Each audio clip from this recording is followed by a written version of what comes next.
On January 12th at 11 p.m. Eastern Standard Time, Nintendo held a press conference regarding their new console coming out, the Switch.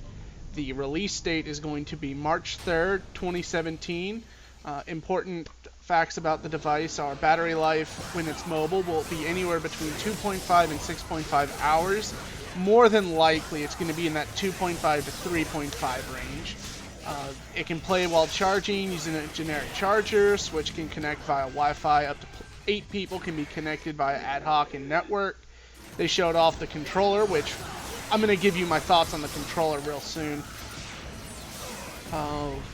They showed a couple games. Showed some games that were in development. Went over some SKUs. And even showed us some Breath of the Wild. So I'm just going to go over my notes here. And we'll see what's going on. So the Nintendo Switch has 3 play styles that you can do. There's TV mode, which is your typical console operation. You have a brick. It sits under your TV. I'm sorry, can't speak today. You have tabletop mode, which is a kickstand. Think the Microsoft Surface. And you use the Joy-Cons connected, and you use the Joy-Cons with either the controller mount or just separately and wirelessly. And then there's handheld modes, where the Joy-Cons are connected to the tablet, and it'll feel similar to... My notes say similar to a 3DS, but honestly, the way you're going to be viewing it is a lot closer to a PlayStation Vita, to be perfectly honest. So that release date again, March 3rd, 2017. I was expecting closer to the middle of the month, anywhere between the 15th and the 20th. So the fact that we basically only have less than 2 months before release, we're going to see how that plays out. Battery life, again, I've already mentioned, they say between 2.5 and 6.5 hours. You're not getting 6.5 hours on a high-end Switch game. That's not going to happen. That's probably the Switch with screen dimmed all the way, audio muted, Wi-Fi and Bluetooth off, with the controllers connected directly to the Switch tablet. Let's see. So the multiplayer offerings the Switch has, it can do up to 8 in an ad hoc network. That's cool. I really like that. Like, this is being set up to be an all you need. Like, this is the first time we've ever seen a console come out with everything you need. You don't need a television for this console. This is great. You'll get a full console experience. No TV required. So it's buy-in's actually cheaper than a PS4 or Xbox One. But more on that later. A big part of their presser was around their controllers. They call them the Joy-Cons. So the features of the Joy-Cons can slide off the controller mount. They contain NFC data, so your amiibos are not paperweights, thank goodness. A friend of mine has so many, and I'm just glad he doesn't have paperweights now. There's going to be a square button on the left Joy-Con, I believe. I believe it's on the left. And it's going to capture screenshots, and in the future will capture video. Probably similar to how the PlayStation 4 share button works. Though I don't see the Switch having the same video quality that the PS4 is recording at, but we will see. Captured images and video will then be able to be shared to social media. That's pretty cool. So far, so PS4, something we already have. The Joy-Cons contain motion control technology, so each Joy-Con will function similar to how a Wiimote does. They will be offered in different color covers. The controllers themselves won't be in different colors. They will have covers you can attach to it. That's good. Joy-Cons will also have a wrist strap, also a la Wii. Controllers seem to contain a 3D sensor and rumble speakers. This is also cool because now the controller can tell how far away it is from the thing it's pointing at. So if you put your hand in front of it, it knows how far away the hand is, and it can make changes on screen in relation to that, or it can send data to the game about what to do now. That's cool. Ugh. Oh my god. Alright. They talked about something they call HD Rumble. The idea behind it is the controller will rumble in such a way to give you a tactile feel for whatever it is you're doing in game. So if you're, like, for some reason, if you're filling up a glass of water, the controller's going to rumble to make you feel like you're holding a glass that's filling up, so you'll feel something go up your hand. I'm not against this feature. I think it's neat. Please don't call it HD Rumble. HD has a very specific meaning. It refers to video resolution. This is dumb. I mean, back in 2005 through 2009, everything wanted to be called HD. You could buy HD toothpaste and an HD Swiffer. Ugh. It made me feel dumb. Whatever. I'm not gonna get on this. It's just they kept mentioning HD Rumble and it made me angry. But anyway, I've digressed. So the games they've shown. 1-2 Switch makes use of the... I'm not calling it that. I am not calling it an HD Rumble. Haptic Rumble is what I'm going to call it for the rest of this video. I refuse that marketing term, okay? Anyway, so two-player... In 1-2 Switch, it's a two-player mode that uses both Joy-Cons. So one player has one of the Joy-Cons, the other has another. And you look at your opponent to play, not the TV or tablet screen. So the game is only keeping track of things like score or time in a particular round. So that's cool, getting us looking at each other. I suck. And the way you play is you put the Switch on the kickstand and give the Joy-Cons to the players, and you just play. So if you want to have like a Western-style duel, whatever. That's what they showed. There wasn't really any other demonstrations of what else you can do with 1-2 Switch. ARMS was a game where both Joy-Cons would be in a single player's hands, but the motion controls would be used to do punches, and then the triggers on the Joy-Cons would be used to launch punches. And this is a multiplayer game. It can be played split screen, ad hoc, or online, which I thought was good. I think all multiplayer aspects should have an ad hoc, like a local network, and a split screen function. And this releases spring 2017.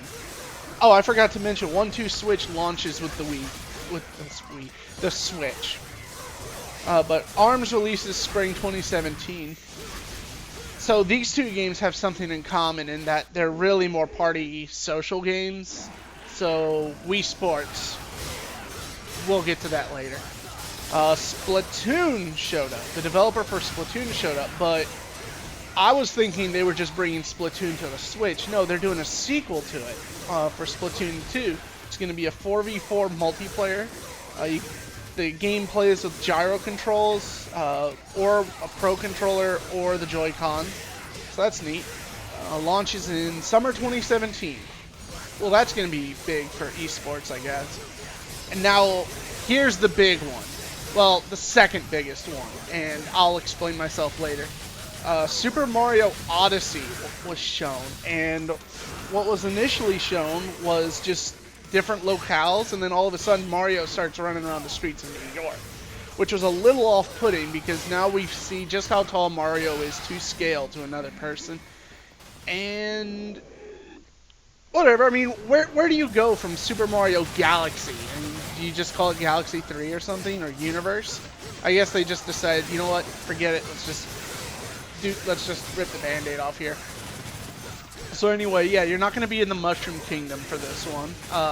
Some of the levels will be based on real-world locations, like we saw some streets in a major city. I don't know if it was New York or Chicago.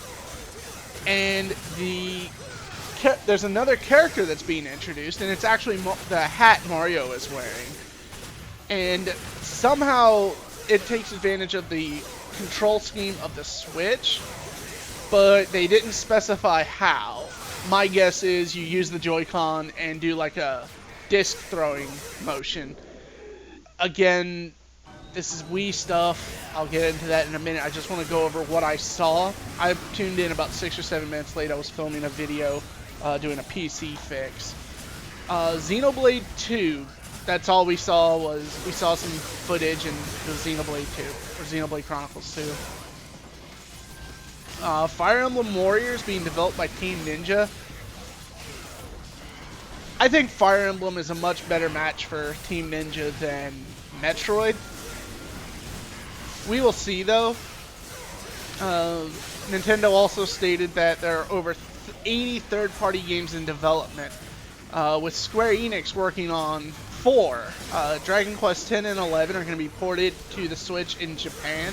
Heroes 1 and 2 are going to come to the Switch worldwide.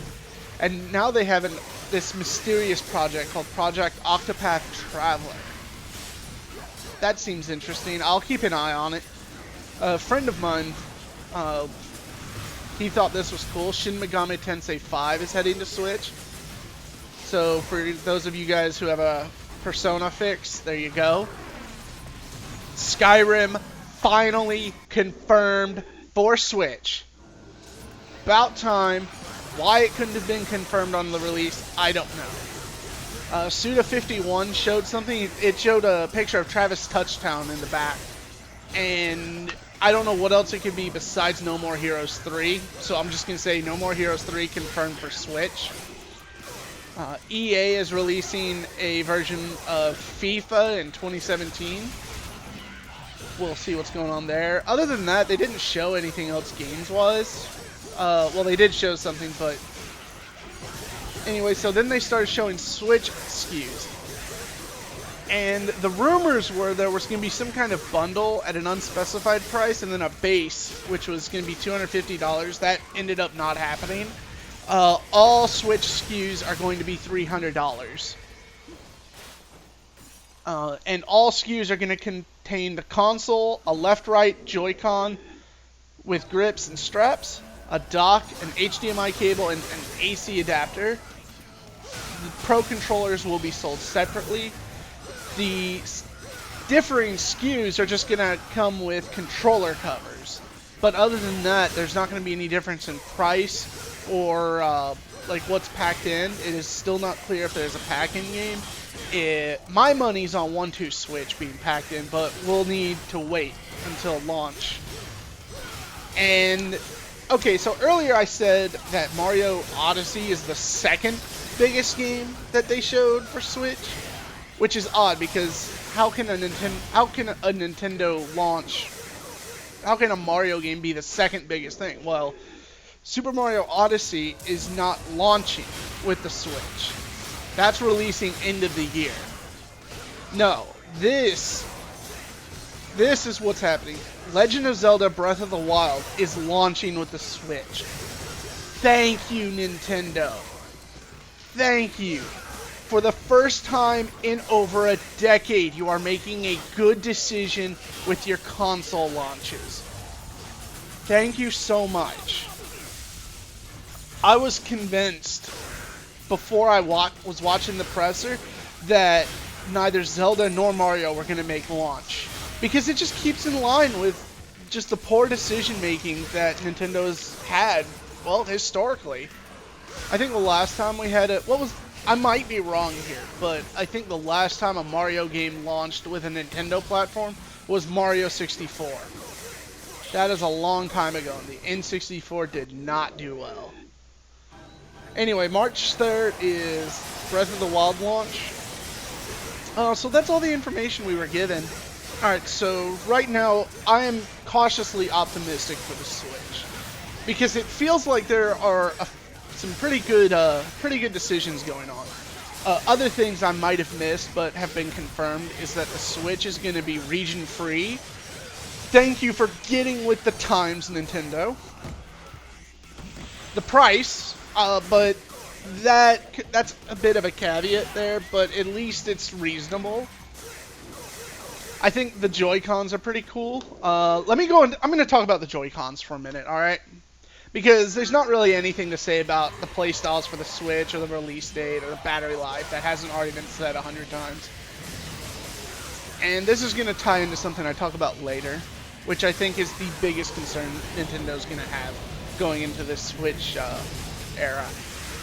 Anyway, so the Joy-Con controllers, they can be attached to a base that once they're connected, it resembles like an Xbox controller. They can attach to the side of the Switch tablet, or they can be used freehand. So one in one hand, one in the other, and you're not missing any inputs by doing this. This is really good. You have a shoulder button and a trigger on both sides. You have an analog stick on both sides, and you have face buttons on the right. So basically, the standard controller we've had since the PlayStation 1 is the Joy-Con at its core. But what's really cool is that these are wireless controllers, but they can be operated simultaneously, like one in one hand, one in the other, and you can just stretch out. Like I'm stretching out on my back right now and just letting my arms go freehand. And man, that would be comfortable.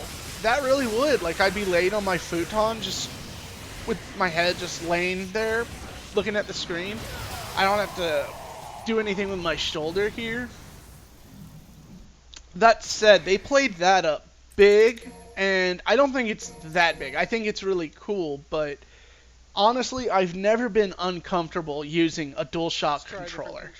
I've never been uncomfortable using an Xbox controller. Well, let's try. So this is. I've got another new 6-foot. It's not really solving a problem, and it's an answer that they overstated, I think. But it's still really cool. Another thing you can do with the Joy-Cons I thought was neat, and it didn't dawn on me until they were playing the little sizzle reel for it. One of the games I noticed was Street Fighter 2. I think it may have been HD Remake. Don't quote me on that, but I did see an SNES era Street Fighter. I'm going to say Street Fighter Alpha 2 on there. And then I looked at the Joy-Con again, and you have all the inputs you need for a Street Fighter game. Holy smokes, that's amazing. So I see like retro games, like SNES and NES era games for multiplayer, just rocking out. I see that just being amazing. So that's cool. I'm very happy about that. I feel like they're still trying to capture the magic of the lightning of the Wii, because the Joy-Cons have a big they were still big in the motion control thing. I get it. Nintendo wants to offer different experiences, but it doesn't work.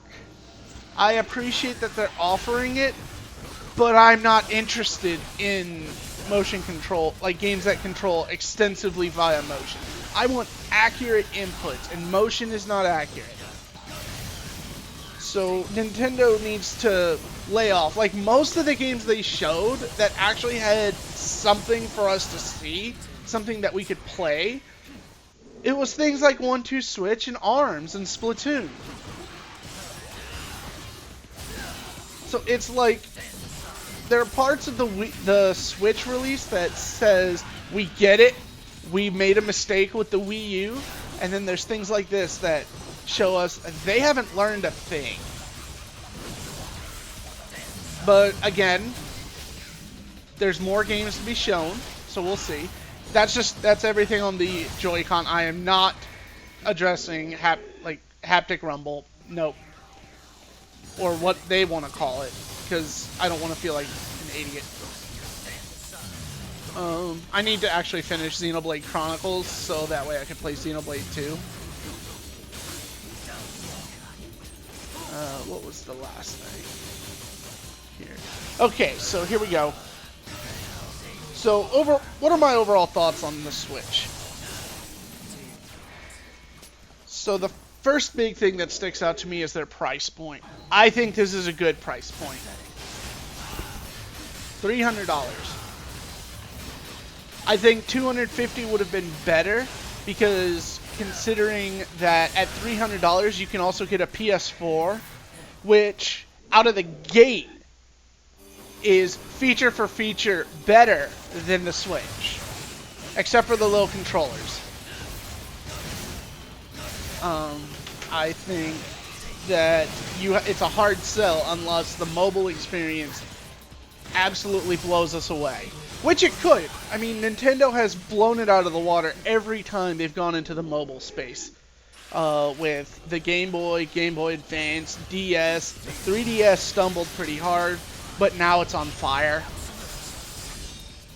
So I think they get it, but they still need to blow this out of the water again. They need to make the magic happen like they had so many times before. So we'll see if they can do that. I suspect it's going to be good, but it needs to be great.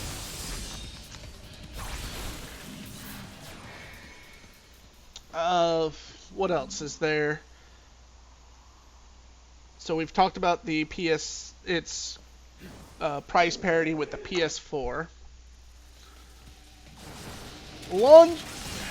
Honestly, there aren't very many games at launch that seem to interest me. I'm keeping an eye on Breath of the Wild. I mean, I haven't been interested in Zelda for a long time. That doesn't mean I'm not happy that Nintendo's making a good decision, because I know a lot of people are. And the fact that the Wii U never had a dedicated Zelda title is bananas to me. It's bonkers. I don't understand what went down in the boardroom meetings that had to have happened at Nintendo. But I'm really glad that they're at least launching with one game that interests people who actually buy games. Breath of the Wild is the best decision that Nintendo could have possibly made, considering they decided Mario Odyssey is just not going to be a launch title. I'm happy that the Switch looks like it's going to be easy for developers to work with. I'm happy to see that the Switch seems to be handling its dock features basically seamlessly. It seems like Nintendo's really confident about that feature, which they should be, because that is the feature of the Switch. That's where it gets its name. So it had better work. Everything else could be okay, but if that works, then $300 well spent. And Nintendo definitely seems to think that I think they've got something else planned for us. Mario Kart 8 Deluxe is coming, so we'll be able. So for those of us who never bought a Wii U, i.e., me, and the vast majority of people involved in this gaming generation, you can pick up a Switch and play Mario Kart 8, higher res, and so that'll be good. Even though I feel like it should be Mario Kart 9, to be honest. Just waiting on a Smash Brothers game, you know that's happening. Pokemon on Switch is gonna be, amazing, I think. Because this is the kind of thing people have wanted with Pokemon forever. Like a home console Pokemon game that you could take on the go. That's great. Basically, it was what, if you remember how Pokemon Stadium worked, it's great because you just take your Switch and just connect to the local Wi-Fi and play each other. I mean, I realize you could do that with the 3DS, but now you can do it on a much bigger screen, which has always been Nintendo's problem, because their screens just aren't very big at all. Like, 3DS screen is tiny, especially compared to something like the PlayStation Vita. So Pokemon's going to be a big deal when that comes out. Nobody kid yourself. That's going to light stuff on fire. It could be killer app, I think. Like, I might actually get back into Pokemon for this. The video games. I'm not touching anything else in the franchise, though. So there's lots of things to like. There really are, and I do like the idea of the Joy-Cons just being completely separate, yet tethered together.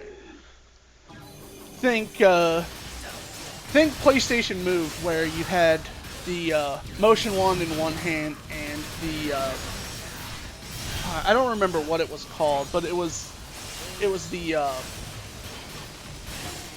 nunchuck controller, the nunchuck equivalent.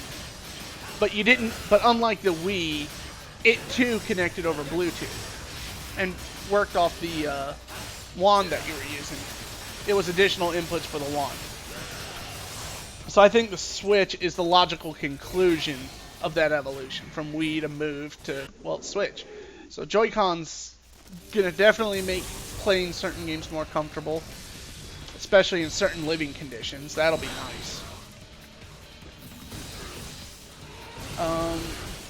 But now here's where I need to temper my enthusiasm. Again, price point is at parity with the PS4, which means Nintendo needs to bring the games. They need to convince me to buy a Switch, someone who's not interested in 1-2 Switch or ARMS. And I'm really not interested in Mario either. Like, Legend of Zelda looks great, but I'm not dropping $300 for what appears to be the only game I will be interested in on the platform ever. So we're going to have to see what third parties pump out. And Nintendo historically isn't very good with getting their games, getting like a massive number of great games out in a short period of time. Like, it's usually one or two. And I realize it's launching, and I still don't know the whole launch lineup, so we'll see what's going on there. Another cause of concern is actually third parties. So, of course, it's a launch presser, so they're always going to show developers who are excited about this. But I want to make you aware of the history Nintendo has had with third parties. I also want to address Nintendo's need for third parties. And Nintendo does need third parties. And I will explain why. Nintendo has historically never had a very good relationship with third parties. They've usually been very overbearing with development teams and publishers on what can and can't go on their platform. Which, okay, people are picky, that's fine. And they've been trying to get third parties back for a long time, since the GameCube even. And Nintendo just hasn't had very good policies towards third parties. They charge more than Microsoft or Sony for pretty much anything. Their level of support isn't as great. Alright, it's time to buy From new what USB I've been cable. told. And developers just don't have they just aren't happy with how Nintendo has treated them in the past. And that could all be forgiven if third-party games sold on Nintendo platforms. Historically, and ever since the N64, they haven't. They just haven't. Nintendo had very few third-party exclusives in the PS2 era. Let me remind you of the Capcom 5, where three of the games were ultimately multi-platform before they even came out or were announced for the GameCube. One of them was outright canceled, and then the one that remained exclusive was awful. It was a bad game. I think it was PN3O or P3NO. It was something like that. I watched Yahtzee's video last night.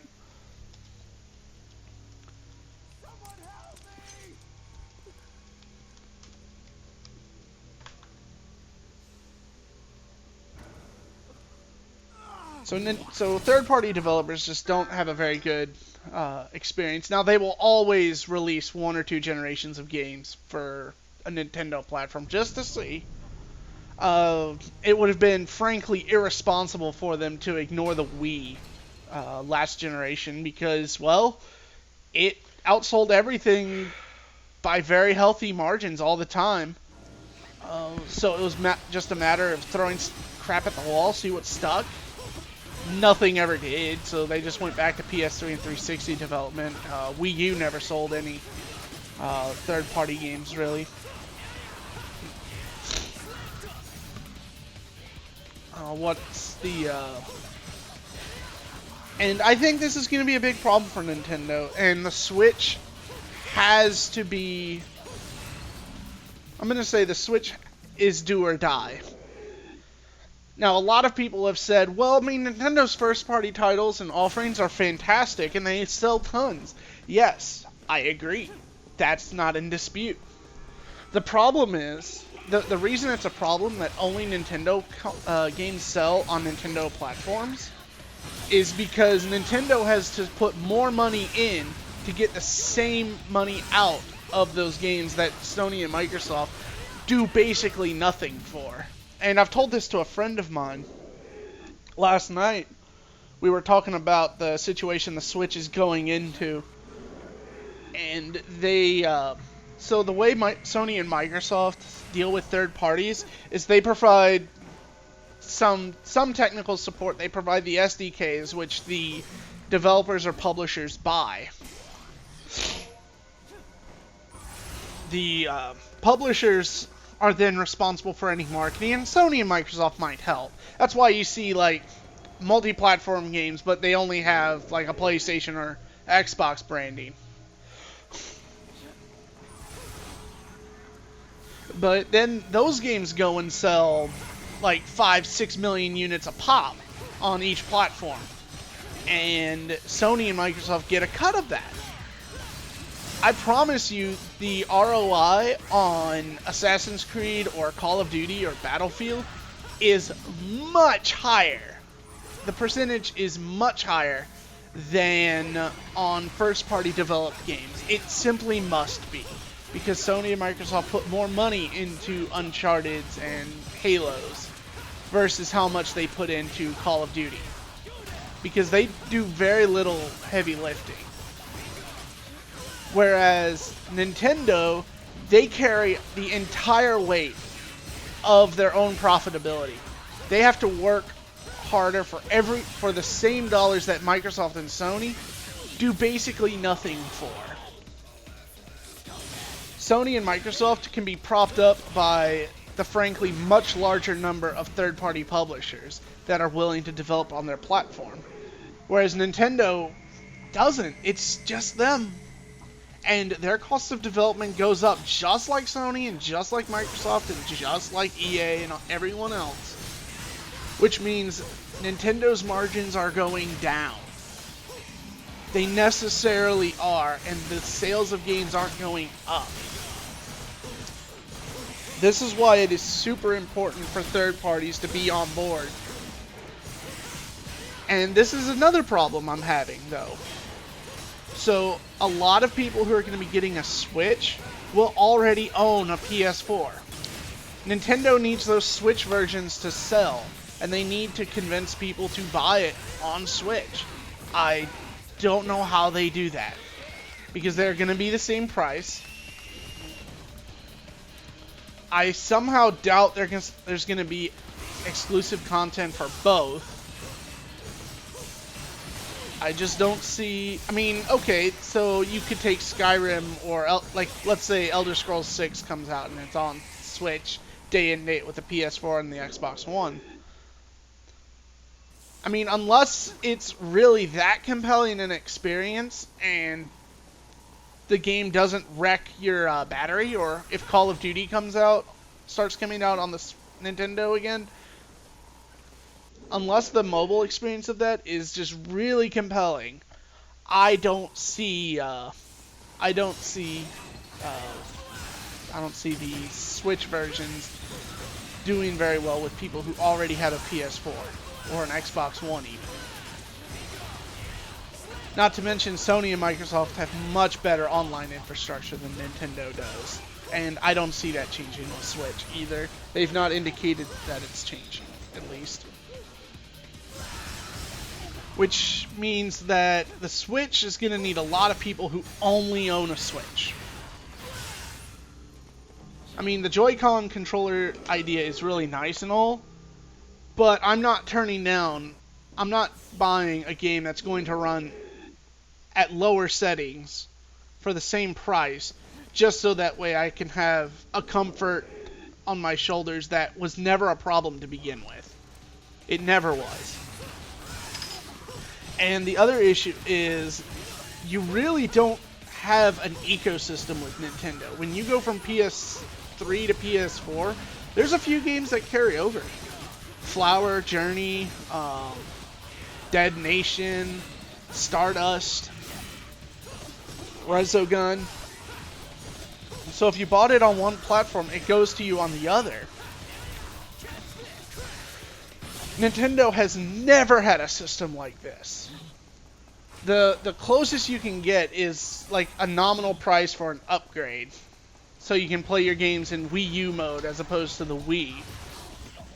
Hopefully they change that with the Switch, going from Wii U to Switch. I don't see them doing that because nobody bought the Wii U, so there's not going to be too much conflict there. I still think they should do it. But I mean, that's. I feel like Nintendo is still. They are most certainly still in for an uphill climb. It's just that with the price point being the razor's edge of what would be acceptable for a platform like the Switch, the fact Zelda is launching day one, and the fact that, well, at least in Japan, Dragon Quest is a thing. I think Nintendo is gonna have a decent launch, but this needs to go perfect. This needs to go perfectly for Nintendo, otherwise, like, this is going to be their last release. I don't want it to be their last release. I grew up on Super Nintendo and N64. Final Fantasy IV is the game that got me hardcore into gaming. My first game ever was, the first game I ever booted on a Super Nintendo was Link to the Past, though. I'll always remember that. And, I mean, there was countless hours I spent with friends playing GoldenEye on the N64. So it's not like I don't have an attachment to Nintendo. I'm hard on them because I like them. I want them to succeed. I want to have a Switch in here. I really would. But I'm not going to buy it because, plainly to say, alright, well, here's my vote, because I'm not going to buy any games. Breath of the Wild being a thing. So yeah, that's my thoughts on the Switch. I'm gonna, if you skip ahead to the end, TLDR, Joy-Cons are cool. Good decision on Breath of the Wild being a launch title. I wish that was a $250 price point and not $300, just to get it under the PS4. The PS4 is the system to beat, and you're not beating it at $300. I already know that taking your game from your TV to your to work with you or wherever it is you go is already cool, because I already do that with my Vita and Vita TV. And Nintendo looks like they're gonna make it much less of a hassle. But again, third-party games need to sell. They need to give us a reason to buy the Switch versions of their game. And I don't see anything that the Switch is doing as compelling enough reasons to buy what is going to be the inferior version. But we'll see. We will see. I might be completely wrong, and people will give up. High settings, 1080p at 60 FPS that you find on the PS4 for low 1080p, medium 720p for the Switch, because you can take it on the go with you. We'll see. That wasn't a knock on it. I'm just saying, like, maybe it is compelling enough. Maybe it makes up for it. I'm going to have a few more videos regarding the Switch as time goes on. So just keep your eye on the channel. I'm going to be starting a full new channel relatively soon. So this is all just placeholders. Anyway, sorry that this video was a bit long. I will catch you guys later.